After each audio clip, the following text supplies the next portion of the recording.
સુરતમાં હત્યાની ઘટનાઓ વધી રહી હોય તેમ પાંડેસરાના વડોદમાં અજાણ્યાઓ દ્વારા એક યુવાનની હત્યા કરી દેવાતા ચકચાર મચી જવા પામી। સુરતમાં વારંવાર હત્યાના બનાવો બની રહ્યા છે, ત્યારે પાંડેસરામાં ફરી એક હત્યાની ઘટના બની।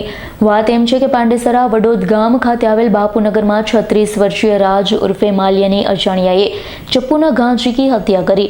રાજનો અજાણ્યા ઈસમ સાથે ઝઘડો થતાં તેના પર જીવલેણ હુમલો કરાયો હતો। તેના ગળા, પેટ, પગના ભાગે તીક્ષ્ણ હત્યાના ઘા ઝીકી હત્યારાઓ ફરાર થયા તો ગંભીર હાલતમાં રાજને હોસ્પિટલમાં ખસેડાયો છે। ટૂંકી સારવાર બાદ તેનું મોત નીપજ્યું। બનાવની જાણ થતાં પાંડેસરા પોલીસ સ્થળ પર દોડી ગઈ હતી। હત્યાનો ગુનો નોંધી તપાસ હાથ ધરી। पांडेसरा पुलिस स्टेशन विस्तार में रहने वाला राज मालिया है। इस पे 24 FIR हैं। एक बार ये पासा में भी अंदर जा चुका है। कल रात को वड़ोद गांव के पास में इसकी 2 लोग थे, उन्होंने पीट कर हत्या कर दी और पुलिस को इन्फॉर्मेशन मिलने पे वहाँ से 108 की मदद से सिविल हॉस्पिटल में रेफर किया गया। वहाँ पे ये थोड़ी देर सारवार चली, उसके बाद में उसकी डेथ हो गई। अभी बॉडी को PM के लिए PM रूम में रखा गया है। डॉक्टर्स अभी PM करेंगे, उसके बाद में कॉज ऑफ डेथ जो है एग्जैक्टली उसका पता लगेगा।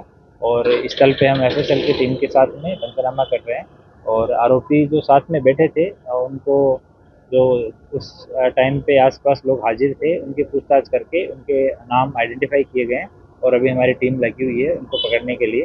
जैसे ही वो हाथ में आते हैं तो उसके बाद में उनसे पूछताछ करके और डिटेल में आपको इन्फॉर्मेशन दे दी जाएगी। तो मर्डर का कारण क्या लग रहा है? वो जब एक बार हाथ में आएंगे तब उसके बाद उनसे पूछताछ करेंगे, तब कारण पता लगेगा सही। तो जैसे ही वो पकड़े जाते हैं पूछताछ करके आपको डिटेल में बाइट दे दी जाएगी। Thank you. Bureau report S9 news Surat.